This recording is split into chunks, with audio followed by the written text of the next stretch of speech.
Parents का दबाव बिल्कुल नहीं था, हमेशा एक सुझाव था, एक आइडिया था, एक गाइडेंस था अब्बू का कि ये भी किया जा सकता है, इसको एक्सप्लोर करके देखो। फादर और मदर दोनों बहुत ज़्यादा खुश थे और ये बात सही भी है क्योंकि हमसे ज़्यादा खुश इसलिए भी थे क्योंकि हमसे ज़्यादा ड्रीम था, फादर खुद मेहनत भी उन्होंने की थी। हाँ। हम तो हमारा सिर्फ काम था किताब लेके बैठ जाना, पढ़ना, बाकी सब कुछ एक जो इन्वायरमेंट प्रोवाइड करना होता है वो सारा उन्होंने देखा। जैसा यूपीएससी पेपर का नेचर है तो आप कभी कॉन्फिडेंट नहीं हो सकते, ना आप प्रीलिम्स में कॉन्फिडेंट हो सकते हैं, ना मेंस में कॉन्फिडेंट हो सकते हैं कि आप सारे क्वेश्चन कर ही लेंगे या आपको ज़्यादातर क्वेश्चन आते ही होंगे। सबसे बड़ी एक लर्निंग है वो ये है कि ज़्यादा पढ़ के फ़ायदा नहीं होगा क्योंकि यूपीएससी 1000 जगह से कोई पेपर बना रहा है, वो आप पढ़ नहीं सकते हैं। तो उसमें फिर की ये बन जाती है कि आप प्रैक्टिस बहुत ज़्यादा कर लें। आप जो बोलना चाहते हैं वो आपका मैसेज जो आप बोल रहे हैं वो कन्वे हो जाना चाहिए, एग्जामिनर जो पढ़ रहा है उसको समझ में आ जाना चाहिए। उसके बाद आप जब आप इतने बड़े लेवल का एग्ज़ाम दे रहे होते हैं तो एग्जामिनर एक उम्मीद करता है कि आपका एक लैंग्वेज में भी स्टैंडर्ड होना चाहिए। पिछली बार कुछ और कमियां थी आंसर राइटिंग में, जैसे कि हैंड राइटिंग का बहुत बड़ा इशू था, जो कि अब हमें रियलाइज़ हुआ कि हैंड राइटिंग बहुत इंपॉर्टेंट होती है इस एग्ज़ाम में। एग्जामिनर जो आप लिख रहे हैं एग्जामिनर को पढ़ने में आना चाहिए और आसानी से पढ़ने में आना चाहिए, जो कि हमारी हैंड राइटिंग का ऐसा केस नहीं था। तो आई थिंक फर्स्ट अटेम्प्ट में हमारे उस वजह से मार्क्स कम रह गए।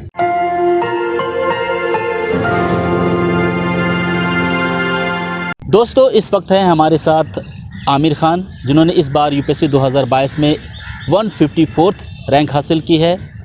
सर की जर्नी थोड़ी अलग है क्योंकि उन्होंने अपनी जो तैयारी की थी यूपीएससी की अलग ढंग से की थी, इनकी स्ट्रेटजी अलग थी। ये मकसद है कि दोस्तों आज मैंने ये इंटरव्यू कंडक्ट कर रहा हूँ ताकि इनकी जो स्ट्रेटजी रही है, इनकी जो प्रिपरेशन रही है यूपीएससी की, मैं आपके साथ शेयर कर सकूँ। सबसे पहले आमिर कॉन्ग्रेचुलेशन। बहुत बहुत शुक्रिया, थैंक यू। आमिर सबसे पहले आप अपने बारे में बताइए, कौन सा अटैम्प्ट था ये और आपके ऑप्शनल क्या थे? जी ये हमारा थर्ड अटैम्प्ट था और ऑप्शनल फ़िलासफ़ी था। एकेडमिक बैकग्राउंड इंजीनियरिंग की है अलीगढ़ मुस्लिम यूनिवर्सिटी से, मैकेनिकल इंजीनियरिंग, और शुरुआती पढ़ाई होम टाउन बांदा में हुई। उसके बाद 11th-12th अलीगढ़ मुस्लिम यूनिवर्सिटी से और इंजीनियरिंग भी वहीं से कंप्लीट की। फिर फैमिली में कौन कौन है आमिर आपके? फैमिली में अम्मी अब्बू हैं और छोटे भाई बहन हैं। अच्छा, आप घर में बड़े हैं? जी हाँ, सबसे बड़े हैं। अच्छा, तो ये ख्याल कब आया आपको? इंजीनियरिंग कर रहे थे आप, लेकिन उसके बाद यूपीएससी की तरफ आप आ जाते हैं, ये ख्याल कब आया और क्यों आया?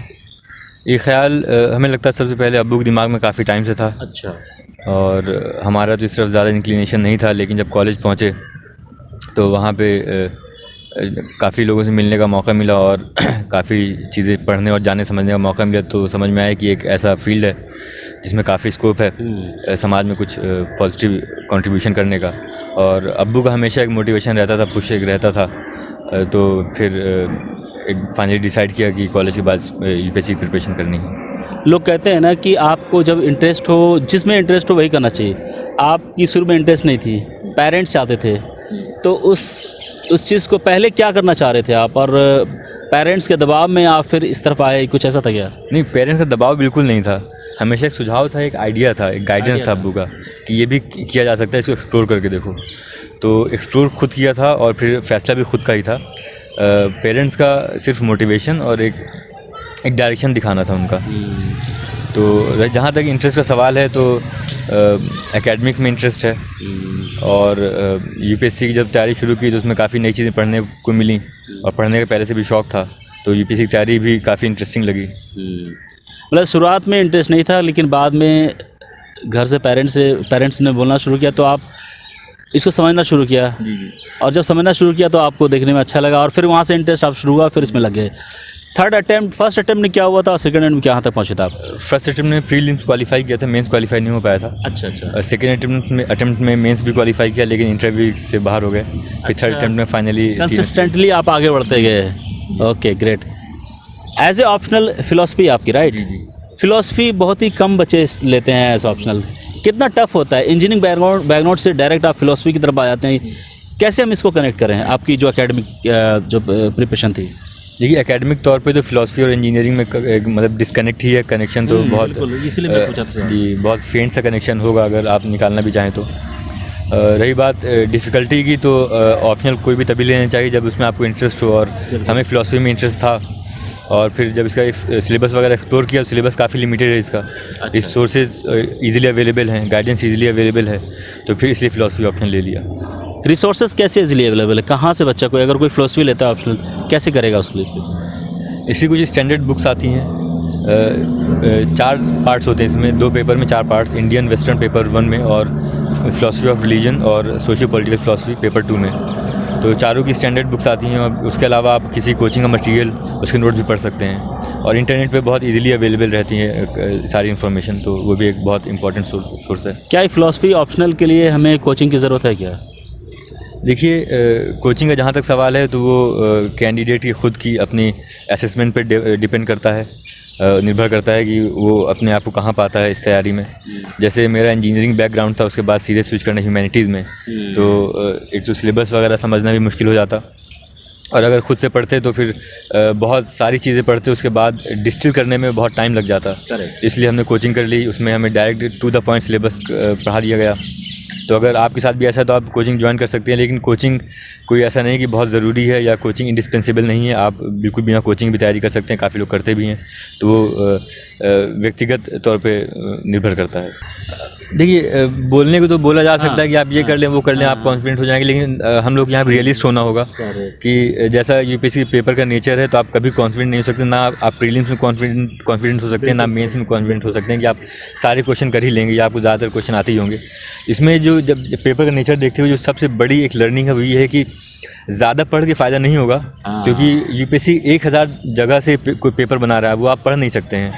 तो उसमें फिर की ये बन जाती है कि आप प्रैक्टिस बहुत ज़्यादा कर लें कि यूपीएससी क्वेश्चन कैसे सेट करता है, तो आप अपने आप को मेंटली ऐसे प्रिपेयर कर लें कि जैसा भी पेपर आए अचानक से आपके सामने, आप अपना काम और कंपोजर लूज़ ना करें और उसी स्थित प्रज्ञा के साथ उसको अटेम्प्ट कर लें अपने पेपर को। तो प्रैक्टिस, ज़्यादा से ज़्यादा प्रैक्टिस, बोथ प्रीलिम्स और मेंस दोनों में बहुत ज़्यादा ज़रूरी है। कॉन्सेप्ट बहुत क्लियर रखना पड़ेगा।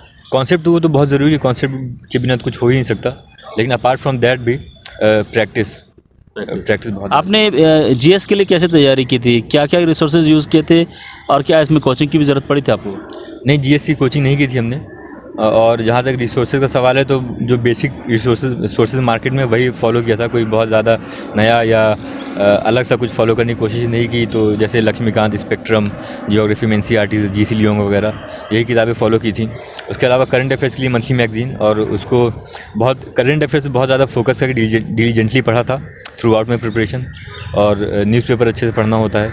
बाकी फिर मेंस में भी प्रैक्टिस और प्रीलिम्स में भी प्रैक्टिस, और जो पढ़ा उसको रिवीजन तो ऑब्वियसली करना ही होता है। आमिर, मैं कई स्टूडेंट से बात करता रहता हूँ, आपको देखते हैं, इंटरव्यू लेता हूँ, तो अभी जो चल रहा है कि कुछ स्टूडेंट कॉन्फिडेंस खो रहे हैं। जिस तरह से ट्रेंड चेंज हो रहा है यूपीएससी का, तो वो कॉन्फिडेंस खो रहे हैं और उन्हें लग रहा है पता नहीं यूपीएससी की तरफ जाएं कि नहीं जाएं, क्या यूपीएससी की तरफ जाना रिस्की तो नहीं होगा, किसी और करियर की तरफ देखें, कुछ और करें।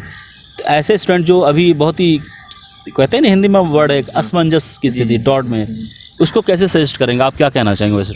देखिए, इसमें कुछ पॉइंट्स हैं। आपने जहाँ तक रिस्क की बात बोली, तो जी इसमें रिस्क एसोसिएटेड है, वो आपको ख़तरा उठाना पड़ेगा, तो उसके लिए आपको मेंटली प्रिपेयर रहना चाहिए। और दूसरा जो पॉइंट है कि यूपीएससी की तरफ जाएँ या नहीं, तो ये हमेशा एक गॉस्पेल ट्रूथ है। जब भी आप यूपीएससी की तैयारी करें, जब आप इतने अनसर्टेन एग्ज़ाम की तैयारी करते हैं जिसमें आप बहुत ज़्यादा मेहनत करके भी गारंटी नहीं ले सकते आपको सक्सेस मिलेगी, ऐसे एग्ज़ाम की प्रिपरेशन करते टाइम आपके पास एक प्लान भी हमेशा होना चाहिए, वो ज़रूरी है। और तीसरा पॉइंट, यूपीएससी की प्रिपरेशन से रिलेटेड करना चाहिए कि नहीं करना चाहिए, तो वो आपकी लगन पे डिपेंड करता है, आपका एम्बिशन, आप क्या करना चाहते हैं। अगर वो आपके अंदर है तो फिर आप ज़रूर यूपीएससी की तैयारी कीजिए, लेकिन एक प्लान भी हमेशा साथ रखिए। शुरुआती दौर में स्टूडेंट आपके साथ वैसा हुआ, जब आपने शुरुआत की होगी तो शुरू में एक जोश के साथ आगे बढ़े होंगे, फिर बीच बीच क्या होता है, मन नहीं लगता है, कुछ चीज़ें याद नहीं हो रही हैं या फिर कहीं और दिमाग है, और फिर आगे की तरफ बढ़ते हैं, मतलब एक जिगजैग वाली चीज़ें होती हैं। अपने आप को सही डायरेक्शन में स्टूडेंट कैसे रखे ताकि तैयारी शुरुआती दौर में भी अच्छी बने, ताकि एक होता है ना, लोग समझते इस चीज़ों को कॉन्सेप्ट और थॉट प्रोसेस बनाते उतना टाइम निकल जाता है। तो ऐसा कुछ क्या करे स्टूडेंट जो कि कम वक्त में बहुत अच्छा कॉन्सेप्ट और थॉट प्रोसेस बने, और यूपीएससी का जो सोच चल रहे हैं वो सही डायरेक्शन में उनकी प्रिपरेशन चले?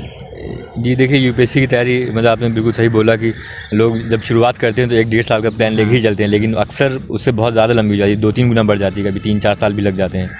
तो ऐसे में आपको अपने सामने आपका गोल होना चाहिए कि हाँ, आपका ये एक मकसद है, आपका लक्ष्य है, तो उसको तो आपको पूरा करना ही है। दूसरा, बहुत उतार चढ़ाव आते हैं, तो उसमें आपको कोई भी सक्सेस अगर मिलती है, आपने प्रीलिम्स भी क्वालिफाई किया है, तो उसको कम ना आके उसको भी आपको एक पॉजिटिव स्टेपिंग स्टोन के तौर पे देखना होगा। और अगर उसमें सक्सेस नहीं भी मिली है तो भी आपको मन नहीं हारना है, क्योंकि कितने सारे ऐसे एग्जांपल्स हैं हमारे सामने जिन्होंने पहले 2 अटेम्प्ट में उनका प्रीलिम्स क्वालिफाई नहीं हुआ, 3 अटेम्प्ट में प्रीलिम्स क्वालिफाई नहीं हुआ, फिर फाइनली जब उन्होंने मेंस दिया, पहले ही मेंस में उनकी टॉप 10 में रैंक आ गई।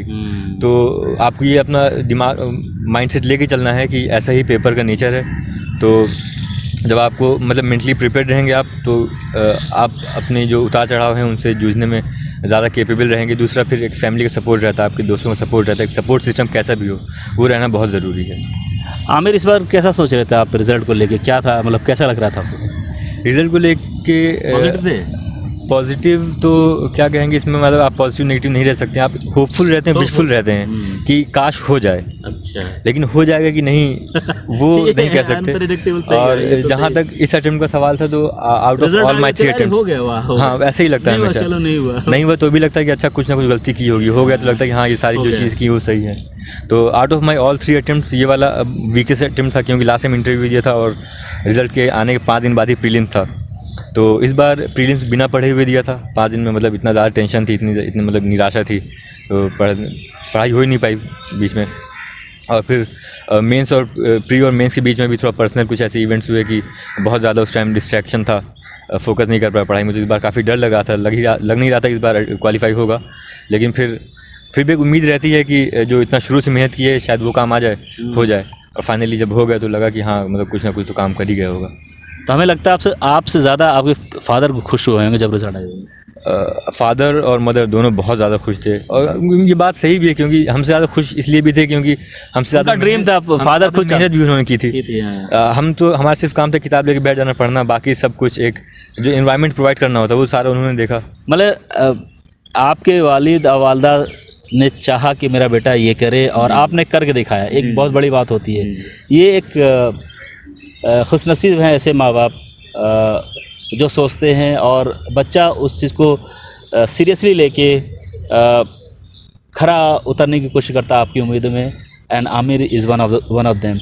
जब हम यूपीएससी एग्जामिनेशन मेंस की बात करेंगे, बहुत कुछ लिखना पड़ता है, आंसर राइटिंग, ऐसे सारी चीज़ों से। तो इसमें कभी कभी क्या होता है, टाइम कंस्टेंट होती है, हमें कम वक्त में अच्छे तरीके से पूरी चीज़ें लिख के आनी है। क्या करे स्टूडेंट इसके लिए, क्या बेस्ट स्ट्रेटेजी होनी चाहिए?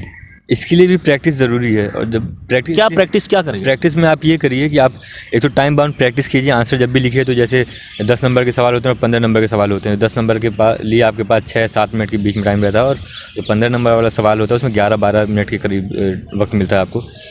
तो उसी हिसाब से आप जब प्रैक्टिस करें तो अपने साथ में स्टॉप वॉच रख लें, या जो भी मतलब टाइम का ध्यान रखें। तो मान लीजिए आपको 10 नंबर वाले सवाल करने हैं तो आधे घंटे में आप 5 सवाल कीजिए। आपको मतलब 5 सवाल करने ही करने हैं। अगर कोई सवाल आपके बीच में छूट रहा है तो उसको वहीं आधा रोक के आप नेक्स्ट क्वेश्चन में बढ़ जाइए, उसको बाद में कंप्लीट कर लीजिए। तो ऐसे आप धीरे धीरे अपने आप को प्रिपेयर कर लेंगे। अच्छा, इसमें कुछ ग्रामेटिकल मिस्टेक वगैरह होती है, उसका भी असर पड़ता है क्या? देखिए, ग्रामेटिकल मिस्टेक्स का बहुत ज़्यादा असर तो नहीं पड़ेगा, लेकिन इतने हो रही है ये आप जो बोलना चाहते हैं वो आपका मैसेज जो आप बोल रहे हैं वो कन्वे हो जाना चाहिए। एग्जामिनर जो पढ़ रहा है उसको समझ में आ जाना चाहिए। उसके बाद जब आप इतने बड़े लेवल का एग्ज़ाम दे रहे होते हैं तो एग्जामिनर एक उम्मीद करता है कि आपका एक लैंग्वेज में भी स्टैंडर्ड होना चाहिए। आप बहुत ज़्यादा अगर सिली मिस्टेक्स कर रहे हैं, बहुत ज़्यादा सिली स्पेलिंग मिस्टेक्स कर रहे हैं, तो फिर उसे एग्जामिनर को उसे थोड़ा खींच होने लगी, अनवाइंस होने लगेगी, तो वो आपको कॉस्ट कर सकता है। और टाइम का जो आप पूछे तो उसमें एक और इम्पॉर्टेंट ये होता है कि जब आप प्रैक्टिस करते हैं फुल लेंथ पेपर आपको 1-2 ज़रूर कर लेना चाहिए। उससे क्या होगा कि आप ये फिगर आउट कर लेंगे कि कोई भी पेपर होता है, GS 1 हो, 2 हो, 3 हो या 4 हो, तो अलग अलग टॉपिक्स होते हैं उसमें। तो आपको ये फिगर आउट करने में आसानी रहेगी कि आप कौन से टॉपिक में आपका कमांड ज़्यादा है, तो आप उन क्वेश्चन को पहले कर लें। और जिस टॉपिक में आपका कमांड ज़्यादा अच्छा नहीं है तो वो क्वेश्चन आप बाद में करें। उसमें आप जब आपके पास कम टाइम बचे तो आप उनको अटेम्प्ट करें, क्योंकि आपके पास जब ज़्यादा टाइम रहता है तो आप ज़्यादा टाइम देने लगते हैं आंसर्स में, और आपको क्वेश्चन आता नहीं फिर भी आप उसमें ज़्यादा टाइम दे देंगे। फिर जो बाद में आपको आंसर आते हैं आप उनके साथ समझौता करने लगेंगे अंत में जाके। तो इसलिए प्रैक्टिस भी ज़रूरी होती है कि आप एक ये अपना चार्ट बना लेते हैं कि आपको कौन सा क्वेश्चन पहले अटेम्प्ट करना है, कौन सा क्वेश्चन बाद में अटेम्प्ट करना है फाइनल एग्जाम में। पिछली बार क्या कमियाँ रही थी जिसकी वजह से हमें लगता है कि इंटरव्यू की बात नहीं कर रहे हैं, तो आप पिछले साल की रिज़ल्ट आपकी अच्छी थी? मेंस में पिछली बार कमी ये रह गई थी कि जो फर्स्ट अटेम्प्ट था उसमें आंसर लिखते टाइम काफ़ी एग्जाम्पल्स और केस स्टडीज़ वगैरह कमिटीज़ कोट करते थे, उससे आंसर एनरिच हो जाता है और उससे आंसर मतलब मार्क्स ज़्यादा आते हैं ऑब्वियसली। लेकिन पिछली बार कुछ और कमियां थी आंसर राइटिंग में, जैसे कि हैंड राइटिंग का बहुत बड़ा इशू था, जो कि अब हमें रियलाइज़ हुआ कि हैंड राइटिंग बहुत इंपॉर्टेंट होती है इस एग्ज़ाम में। एग्जामिनर जो आप लिख रहे हैं एग्जामिनर को पढ़ने में आना चाहिए और आसानी से पढ़ने में आना चाहिए, जो कि हमारी हैंड राइटिंग का ऐसा केस नहीं था। तो आई थिंक फर्स्ट अटेम्प्ट में हमारे उस वजह से मार्क्स कम रह गए। अच्छा। और हमें लगा कि शायद इस वजह से कि हमारी आंसर राइटिंग और जब हम प्रिपेयर कर रहे थे तो लार्जली विदाउट एनी गाइडेंस कर रहे थे, खुद से अपना फिगर आउट कर रहे थे, तो वो भी एक बहुत बड़ी गलती थी। बाद में रियलाइज़ हुआ कि आप जब ऐसे एग्ज़ाम में आप तैयारी कर रहे हैं तो आपको चाहिए कि आप जो लोग एग्ज़ाम पहले क्वालिफाई कर चुके हैं, जिनको इस एग्ज़ाम का एक्सपीरियंस है, आप उनसे बात ज़रूर करें, उनसे एक्सपीरियंस शेयर करें, उनसे थोड़ा गाइडेंस ले लें, तो एक आइडिया लग जाता है। तो सेकेंड अटेम्प्ट में हमने अपने आंसर राइटिंग में थोड़ी स्ट्रैटेजी ये बदल दी कि एग्जाम्पल्स वगैरह कम कोट किया, उसको थियोरेटिकल ज़्यादा रखा। तो आई थिंक सेकेंड अटेम्प्ट में इस वजह से नहीं होगा। बाकी ये सारे कयास हैं, एक वही है कि अंदाज़ा लगाया जा सकता है, कह नहीं सकते क्या काम किया क्या काम नहीं किया इस बार, जबकि मेंस में बहुत अच्छा स्कोर आ गया। प्रिसाइजली कुछ ऐसा नहीं कह सकते आपकी तैयारी कब कैसी अच्छी है नहीं है, ये लक फैक्टर है। कोई क्वेश्चन आपको किसी बारे में बहुत अच्छा पता है, वो सवाल आ गया तो आपने अच्छे से कर दिया। Aamir, thank you very much. और 154th रैंक भी क्या बहुत अच्छी रैंक है। और आपकी प्रेफरेंस क्या है sir? Preference IAS, IFS, IRS customs, IRS IT और फिर IPS लास्ट में है? IPS लास्ट में नहीं, 5th नंबर पे है। अच्छा, मतलब IRS या IFS वगैरह? जी हाँ, IRS ऊपर है IPS के। चलिए, ऑल द बेस्ट, आप और भी तरक्की करें आगे। और वो कहते हैं दिन दुगनी रात चौगनी तरक्की कीजिए जी। और जो अपने वालिदैन की आपने जो उनकी उम्मीदों पे खड़े हुए हैं, उनकी दुआएं, हम सब की दुआएं आपके साथ हैं। जी बहुत बहुत शुक्रिया, बहुत अच्छा लगा आपसे बात करके। Thank you.